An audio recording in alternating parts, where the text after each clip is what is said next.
62 million Americans watched in shock as Donald Trump leaned forward, slammed the mic, and cut off Reppers Jasmine Crockett. Live under the blinding red lights of Congress, the air froze. Then, without a word, she lifted a single photo that made the entire chamber gasp. What could be in that image powerful enough to silence a former president? The red live light burned like a siren, slicing through the air and washing over the polished wood of the hearing table. 62 million Americans were watching. Donald Trump leaned forward, his shadow stretching across the desk, then slammed his hand down. The crack echoed like a gunshot. The mic rattled and the room flinched. "Enough, Ms. Crockett! This is a circus!" His voice thundered, rolling across the marble dome of Congress. Reporters froze. A few aides looked away. The camera locked onto her face. The woman he'd just tried to silence. Jasmine Crockett didn't move. Not a blink. Not a flinch. Only her eyes. Sharp, dark, unshakable. Cut through the lens and into the living rooms of millions. The air grew heavy, tense, electric. This wasn't silence born of fear. It was the stillness before a storm that could swallow power whole. The mic still buzzed faintly, the sound like a live wire ready to spark. A cameraman zoomed in closer, framing her expression. No anger, no fear, just the terrifying calm of someone who knows something the world isn't ready to hear. From the audience seats, a woman whispered, "She won't back down." A producer hissed through his earpiece, "Don't cut the feed. Stay with her. This is gold." A bead of sweat slid down a senator's neck. Trump inhaled sharply, his eyes narrowing. Part fury, part confusion. He couldn't understand why she wasn't fighting back. But that silence, that unblinking control, felt like a crack forming in the armor of his authority, spreading wider by the second. A glint of light danced across the table. Jasmine tapped her finger 3 times. Once, twice, 3. The sound was small, but it landed like a countdown. And by the 3rd beat, everyone in that chamber, and every viewer at home, knew the same thing.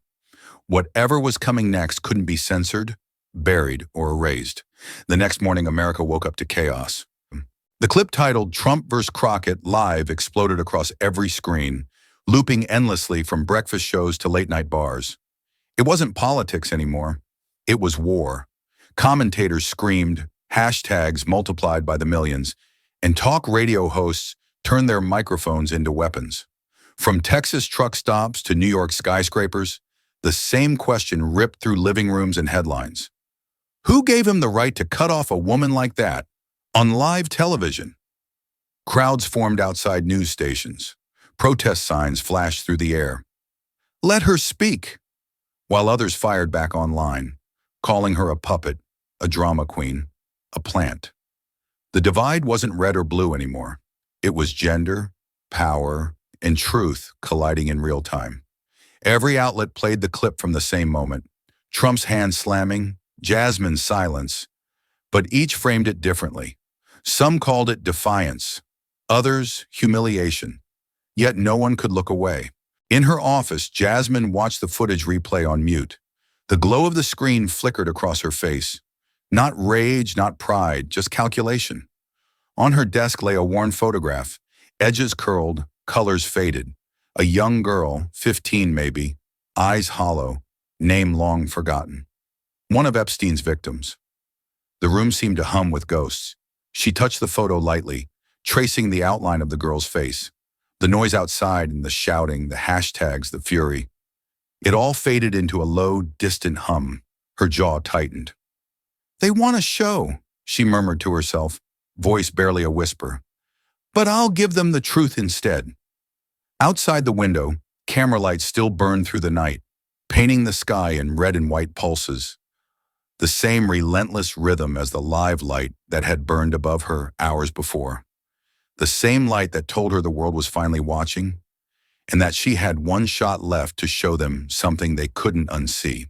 The city had gone quiet, but Washington never truly slept. Outside Jasmine's window, the Capitol dome glowed like a watchful eye, pale, cold, and unblinking. The streets below were slick from rain, reflecting the red and blue flashes of news vans still camped outside. She sat alone at her desk, the hum of a single lamp cutting through the dark. On the muted TV screen, her own face stared back, frozen mid-silence, the image already immortalized in headlines. Her laptop chimed. One new message. No sender, no subject line, just a single line of text. If you truly want justice, come to Palm Beach. What they didn't burn is still waiting. The words seemed to pulse on the screen, faintly glitching, like they were alive. She leaned closer. Attached beneath the message was a single file. Proof 17 JPG. The thumbnail was black, except for a thin streak of gold light running through the center, like something hidden beneath ashes. Her pulse quickened. Somewhere deep inside her, instinct screamed that this wasn't a lead, it was bait. But curiosity was a force she couldn't suppress anymore. She hovered her finger over the trackpad, then stopped. Not yet.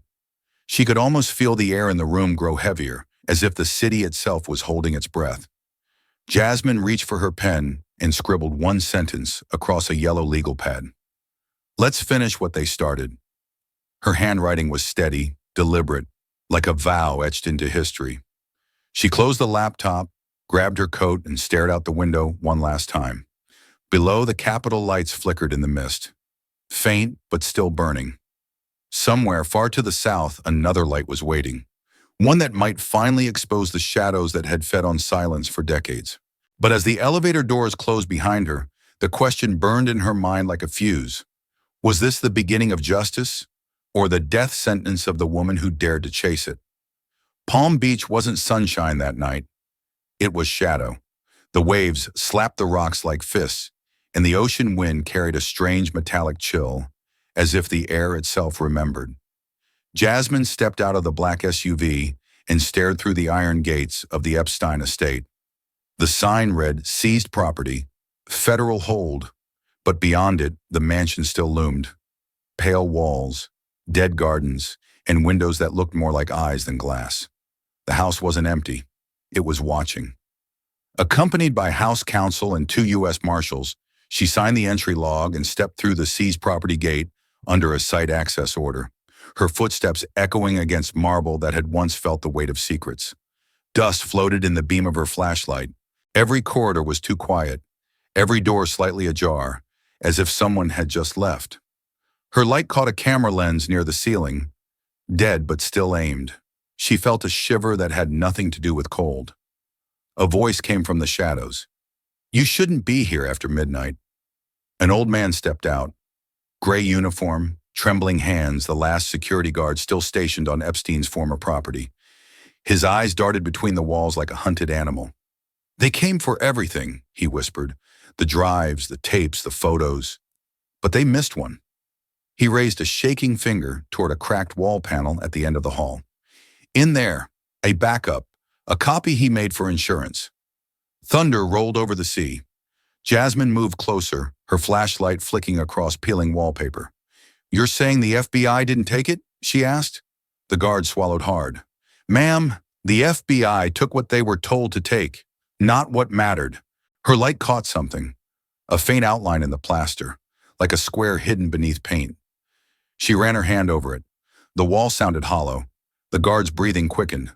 "Don't," he said, voice cracking. They still watch this place. Every night, the PTZ heads twitch on UPS backup power. Someone still pings this grid after midnight. Sometimes, I think they never stopped recording. Wind howled through a broken window. Jasmine looked back once. The old man stood frozen, his face pale, eyes wide with the kind of fear that doesn't fade. Then she pressed her palm flat against the wall, whispering almost to herself, "Then let them watch." The flashlight beam flickered, and the darkness seemed to answer her. In that moment, under the roar of the storm, the mansion stopped being a house. It became a confession waiting to be found. The storm hadn't stopped. It only followed her.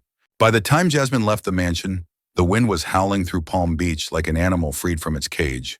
She drove until the streetlights thinned, until the polished world of yachts and penthouses gave way to the dark edges of town, where the pavement cracked and the air smelled like salt and gasoline. That's where she found him. waiting under a flickering light in an empty parking lot. He wore a hooded jacket, face half hidden, shoes soaked from the rain. He didn't introduce himself. He didn't have to. The way his eyes darted over her shoulder told her enough. Fear wasn't new to him. He reached into his pocket and pulled out a small object wrapped in a plastic bag. A scratched silver USB drive with one word written in black ink. Proof 17. This, he said, voice raw from chain smoking, is what they thought they erased. You open it, and this country won't sleep again. He took a step closer, lowering his voice. But listen to me. If you open it, no one will protect you. Not the party, not the press, not God. Jasmine looked at the drive glinting in his palm, catching light from the street lamp like a blade. For a heartbeat, she thought about turning back, about how easy it would be to pretend she'd never come here. Then she remembered the photograph on her desk, the hollow eyes of the girl who never made it past 15. She met his gaze. I don't need protection, she said, her tone low, steady, metallic. I need the truth. He hesitated, then pressed the drive into her hand. If you really mean that, he whispered, then pray you never see what's inside. A car passed on the far road, headlights flaring, engine roaring, and when Jasmine blinked, the man was gone. All that remained was the rain, the shadows and the USB drive burning cold against her skin. She looked down at it, the label smeared now by her wet fingers, and realized something chilling. This wasn't evidence. It was a matchstick. And if she struck it, America itself might burn. The rain had followed her back to the hotel, hammering the windows like it wanted in. Jasmine sat at the desk, soaked in the pale glow of her laptop. The USB drive, Proof 17, rested beside the keyboard, still wet, its label half peeled from the storm. She hesitated only once before sliding it in. The fan hummed to life, a low mechanical breath. The screen blinked, stuttered, then flared white. A folder appeared. No password. Inside, IMG is 1 JPG and IMG is 1 JPG.HA256, plus a brief witness note, time-stamped, documenting chain of custody. She clicked the image. She clicked. The photo unfolded slowly, pixel by pixel. A ballroom, champagne light, and two men at the center of it all. Epstein in his tuxedo. Trump beside him laughing, hand on his shoulder as if they shared the same secret. Behind them, half hidden in blur, stood a young woman, age indeterminate. In this public release, her face is partially anonymized pending verification. Her dress pulled tight, her eyes hollow, her hand trembling as she held a crystal glass. The cursor froze. Jasmine's breath hitched. She clicked details. Original medium, 35mm negative, lab stamp, Palm Beach Photo Lab, 07/24/1992. Digitized, 2007, scanner, Nikon Coolscan, VED. IPTC original date, 1992, 7/23. Location, Palm Beach, Florida. Chain of custody, SHA-256, checksum, recorded with witness signature. Preliminary review indicates intact metadata. She leaned back, staring at the image until it felt like it was staring back. The walls seemed to close in. The air thickened with the weight of revelation. Outside, lightning tore open the sky, and for a brief second, its flash matched the burst of the camera that had once captured this night of power, money, and sin. Tears welled, not from fear, but from the certainty that life, as she knew it, had ended. She reached forward and whispered, barely audible, "Now I know." The rain outside slowed, as if even the storm was listening, but the question clawed at her chest, refusing to die. Does she have the courage to turn that photo into light before the whole nation? Or will the darkness claim her first? By dawn, the Capitol was trembling. The leak had spread like blood through water. Whispers in elevators, headlines drafted then deleted, inboxes filling with the same haunting subject line. We saw the photo. Jasmine's phone buzzed without mercy. First one call, then another, until the sound blurred into a single, shrill note of warning. "Back off, Crockett," a voice hissed through static. "You've opened a door you can't close." She hung up. The next call came seconds later. "We can make this go away if you do the same." Another, "It's not worth dying for." Then one more. lower, colder. You're touching something that doesn't belong to you. Each voice different, yet identical in tone. Calm, polished, terrified. People who knew what she'd found, but couldn't say it out loud. She walked to the window of her office. The Capitol dome glowed faintly beyond the rain. A helicopter circled in the distance. The whole city looked beautiful from up here. Too beautiful for the ugliness crawling underneath. Her phone vibrated again. Unknown number. She let it ring. Then from the corner of her screen, a notification. One of the nation's biggest newspapers had published a breaking headline. Congresswoman Crockett possesses Epstein evidence. Her heart froze. She clicked it open, but the page was blank. 12 minutes later, it was gone. The article had been erased, replaced by a 404 error like it had never existed. Somewhere behind her, the office lights flickered. She turned slowly. Nothing moved, but the feeling was there. The weight of eyes that didn't blink. The kind that watched not to see, but to warn. Jasmine exhaled, grabbed her coat, and whispered into the empty room, "If they're scared enough to silence me, then I'm closer than they want me to be." The phone rang again. She stared at it, the screen lighting her face like a ghost. She didn't answer. The truth was calling, and for the first time, it was louder than fear. The call came just after midnight, when the whole building had gone silent and Washington's skyline was nothing but a sea of lights flickering like tired eyes. Jasmine sat behind her desk, the laptop still open, that same photo glowing faintly in the dark. The image of Trump and Epstein seemed almost alive now. A taunt, a dare, a mirror of everything wrong with power. Her phone vibrated across the desk. The number wasn't blocked. It was worse. It was familiar. She let it ring twice before answering. 3 million, the voice said smoothly, like someone offering fine wine instead of poison. This isn't a bribe, Congresswoman. It's a way out, a safety net. You take it, you step away quietly, and this whole mess disappears. Your name stays clean. Your career ends with grace. The words came dressed in charm, but the rot underneath was unmistakable. You walk away now, and you'll still have a future. Jasmine didn't reply at first.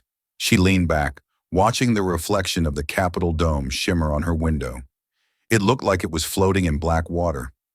Finally, she asked, "And what happens if I don't?" The voice chuckled, low and measured. "Then your future becomes a target. They'll call you unstable, leak fake stories, destroy your credibility. You'll drown before you even know it." He paused, his tone turning colder. "We're giving you a chance to walk out alive." Her lips curved, not in amusement, but defiance. "You think my silence can be bought?" "Everything in this town has a price," he said softly. "Even integrity, especially integrity."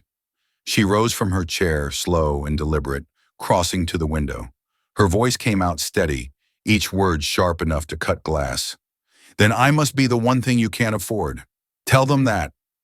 There was a pause on the line, a silence heavy enough to feel alive. Then the man exhaled, almost in disbelief. "You're making a mistake, Jasmine. This city doesn't forgive heroes." "Then let it remember me instead," she said, and hung up. The office lights flickered once. Thunder cracked outside, rolling over the Potomac like applause from the dark. Jasmine turned off her phone, closed the laptop, and whispered to herself, 3 million for silence. But the truth is priceless. The morning she decided to move, Washington felt colder than usual. A thin fog wrapped around the Capitol like a warning, blurring its marble edges as if even the city itself wanted to look away. Jasmine walked through the corridors of power with a manila folder tucked under her arm. Not a shield, not a weapon, but something far heavier, a demand for truth. Inside were the signed motions, the exhibits, the official request to declassify all Epstein-related records. It was the kind of document that could ignite revolutions or bury careers. The clerk at the Oversight Committee barely looked up when she handed it over. He just blinked, stamped the date, and muttered, "God help you." She thanked him quietly, turned, and walked away. Every echo of her heels down that marble hall sounded like a countdown to war. By the time she reached her office, The whispers had already spread. Staffers glanced up from their desks, eyes full of something between awe and fear. One young aide approached her, voice trembling. "Ma'am, you're really going through with this? You know who you're standing against, right?" Jasmine paused, resting a hand on the window frame. Outside, the dome gleamed in the morning light. Serene, deceptive, like a crown sitting on a grave. "I know," she said softly, "and I'm not backing down." Her reflection in the glass looked unfamiliar. Sharper, older, carved by resolve. A gust of wind rattled the glass, and for a heartbeat, she saw her own fear flicker. But it didn't stay. She thought of the girl in the photograph, the countless others silenced by money, by shame, by men who believed power could erase guilt. She turned to her aide, voice steady. "If the law belongs to them, then justice needs a thief." The aide looked at her, speechless, as she walked out, the folder clutched like a banner. Down the hall, senators whispered her name like it was a rumor or a threat. Somewhere an intern typed the headline that would break before sunset. "Rep. Crockett demands release of Epstein files." And as she pushed open the heavy doors of the chamber, the thought burned through her mind like a live wire. When power can buy the law itself, who will still dare to speak the truth? The hearing room was a furnace of light. The word "live" bled crimson across every camera feed, casting a glare that made the air itself feel electric. Trump sat at the center table, shoulders squared, that trademark smirk frozen between arrogance and calculation. The room was packed. Senators, press, staffers, every seat filled, every eye waiting for blood. Jasmine Crockett entered without a word, the echo of her heels slicing through the hum of whispers. She placed her folder on the desk, spine straight, gaze steady. Trump leaned forward first, his voice dripping with the ease of a man used to commanding the stage. "I'm here because I'm not afraid of you," he said, the smirk deepening. The reporters scribbled furiously. Cameras zoomed in. He wanted this. The theater, the dominance, the chance to turn her into a headline. Jasmine didn't blink. "Good," she said, her tone even, slicing clean through the static of the room. "Because fear doesn't change history." The words hung there, soft, measured, lethal. A ripple moved through the audience like a gust through dry grass. Trump's smile faltered, just slightly. He turned toward the committee chair, trying to reclaim control, but the room had shifted. The balance of power, invisible yet tangible, was moving. Jasmine leaned forward, her eyes locked on his. "You once said the truth doesn't matter if you can buy silence," she said. "Let's test that theory." A low murmur filled the chamber. The air tightened. Even the lights seemed to hum louder. Trump's hand twitched, a small involuntary tell. He hadn't expected her to strike this fast, this calm. And under the blinding red lights of Congress, one truth began to surface. This wasn't a hearing anymore. It was an execution, and the weapon was truth. Trump leaned forward, his tone sharp enough to cut the air. "You made this up for votes," he barked, voice booming through the microphones, shaking the walls like thunder. His palm hit the table again, rattling the glasses, feeding off the chaos he always knew how to summon. The crowd gasped, half outrage, half anticipation. It was the kind of moment he lived for. Noise, dominance, spectacle. But Jasmine didn't flinch. She didn't even look at him. Her hands moved with terrifying calm, opening the black folder before her. The sound of the latch clicking echoed louder than his voice. Every camera zoomed in. Every journalist froze mid-note. From inside, she pulled a single photograph. Glossy, aged, undeniable. She laid it on the table like a verdict. For a moment, no one breathed. Trump's words died in his throat. On the giant monitors behind them, the image filled the screens. Epstein's ballroom, 1992. Trump beside him. The girl. The air turned to ice. A senator stood up so fast his chair screeched against marble. "Turn off the cameras," he shouted. "Turn them off now." But it was too late. The feed was already live, flashing across televisions, phones, streaming platforms. A nation watching, mouths open, hearts pounding. Trump's face drained of color, the smirk gone, replaced by something raw, unguarded. Fear, disbelief, rage. "This is fake," he muttered, but his voice cracked, the first tremor of a man realizing he'd lost control of the stage. Jasmine's eyes stayed locked on him, unblinking.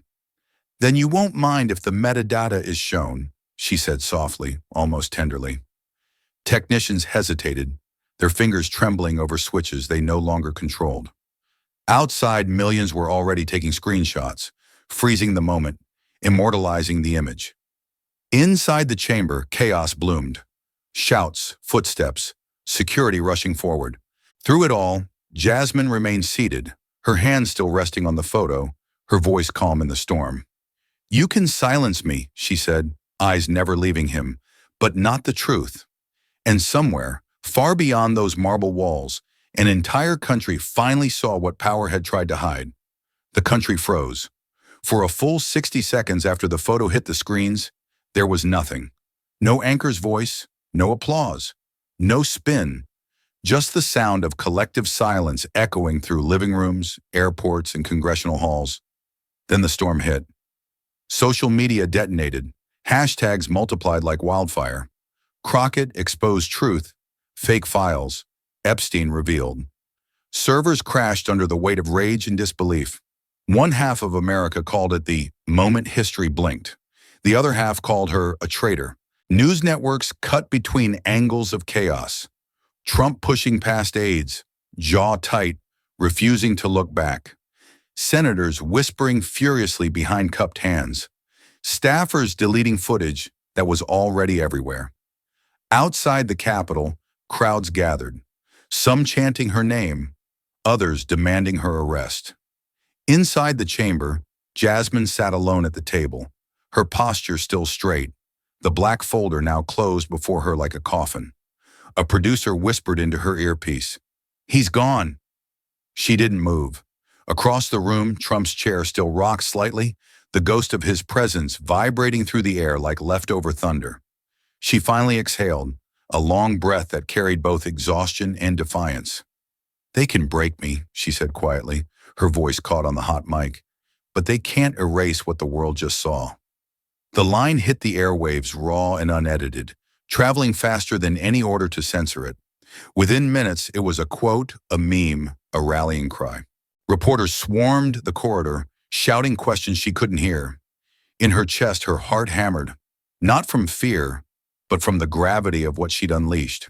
The truth was out now, wild and unstoppable, and she could already feel the gears of power grinding to crush her beneath it. As she stepped into the blinding flash of cameras, one thought cut through the noise like a knife. Justice had finally been exposed. But would she live long enough to see it done? The storm didn't end when the cameras turned off. It only changed shape. By morning, the headlines were venom. Crockett fabricated evidence. Foreign agents behind the leak. Unstable, unfit, un-American. Her name flooded every feed, sliced into fragments of distortion. Talk shows replayed her silence, her stare, her every blink, editing truth into propaganda. Death threats poured in by the hundreds. Emails, texts, photos of crosshairs on her face. Someone mailed an empty envelope to her office with a single line typed inside. "Traitors don't get second chances." Security advised her to disappear for a few days. She refused. "If I vanish, they win," she told her chief of staff, voice raw but steady. "They want the story to die, not me, but they'll settle for both." Cameras camped outside her apartment, their lenses glinting like weapons. Everywhere she went, the air carried static, the weight of invisible eyes. But the fear she felt was nothing compared to what came next. Across the country, women began to rise. In Houston, Chicago, Atlanta, crowds gathered, holding candles and homemade signs under the same gray sky. The chant started as a whisper, then swelled into something thunderous. She didn't stay silent, and neither will we.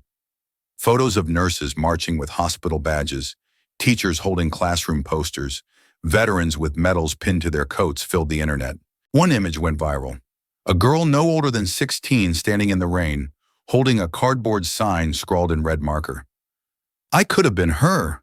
Jasmine watched it all unfold from her window, face lit by the glow of 1,000 live streams. The noise, the hatred, the lies. They were still there, but now they were met by something stronger. Unity. She pressed a hand against the glass, whispering to no one and everyone, "Let them call me a rebel. If rebellion means remembering the truth, then I was born for it." Outside, the crowd roared louder, drowning out the storm that had tried to bury her. The pressure finally broke the walls of Congress. After days of denial, outrage, and chaos, the vote came through. Narrow, vicious, and historic. The committee voted to petition the U.S. District Court, and hours later a federal judge ordered a partial unsealing. Flight logs and selected correspondence. Effective at dawn, phones buzzed across Washington like a swarm of hornets. Names, dates, wire transfers, flight logs, all of it set for release by dawn. No more rumors, no more denials. The veil was gone. By midnight, the city was glowing with fear. Offices that had stood untouchable for decades went dark. Motorcades slipped quietly out of driveways. Private jets lifted into the night without filing flight plans. Power was no longer untouchable. It was running. And for once, the cameras weren't chasing Jasmine Crockett. They were chasing the ghosts of the men who had laughed beside Epstein. She sat alone in her apartment, the blue light of her television flickering across her face. The CNN headline scrolled in bold red. Epstein, files unsealed. Officials, CEOs, and judges named. For a moment, the world seemed to hold its breath again. Her phone vibrated with messages from allies, strangers, survivors. "You did it. Thank you. We're not afraid anymore." She didn't answer any of them. Instead, she stood and walked to the window. The night outside was breaking into color, the first thread of sunrise bleeding over the skyline. She didn't smile. There was no victory here, only revelation. Justice wasn't celebration, it was exposure. "It's out," she whispered to her reflection, voice barely audible. "Now they can't bury it again." The first light touched her face, soft and gold. Behind her, the TV droned on, listing names like eulogies. Jasmine kept her eyes on the horizon, where the dark was ending, but the reckoning was only beginning. The chamber was empty now, stripped of cameras, noise, and spectacle. The same table where it had all begun sat beneath a single beam of light, dust floating like ghosts in the silence. Jasmine Crockett stepped inside, her heels echoing softly against the marble. The air still remembered that day, the slam of Trump's hand, the chaos, the fear. But now it was quiet. History had already written the moment. She was here to finish the story. In her hand, she carried a single white rose, not a symbol of peace, but of memory, for every girl whose name never made it into the record, for every voice the system decided wasn't worth hearing. She approached the table, placed the rose on the wood, and let her fingers rest beside it. For a second, she closed her eyes, and the world outside, the headlines, the praise, the hate, all disappeared. "I didn't win," she said softly, her voice carried by the emptiness of the hall. "Justice did." A camera light blinked red from the corner. One last feed, rolling silently, broadcasting her words into the night. Her tone didn't waver. It wasn't a speech, it was a vow. She looked around the room where she had once been silenced and saw, instead of enemies, the faint echo of courage. Every scratch on the table, every scuff on the floor was a reminder that even in the heart of power, truth had managed to breathe. Then came the narration, the same one that would later open every news documentary, every classroom debate, every whispered conversation in America. There are moments that need no guns, no blood, no crown, just one person brave enough to lift a photograph, and an empire falls.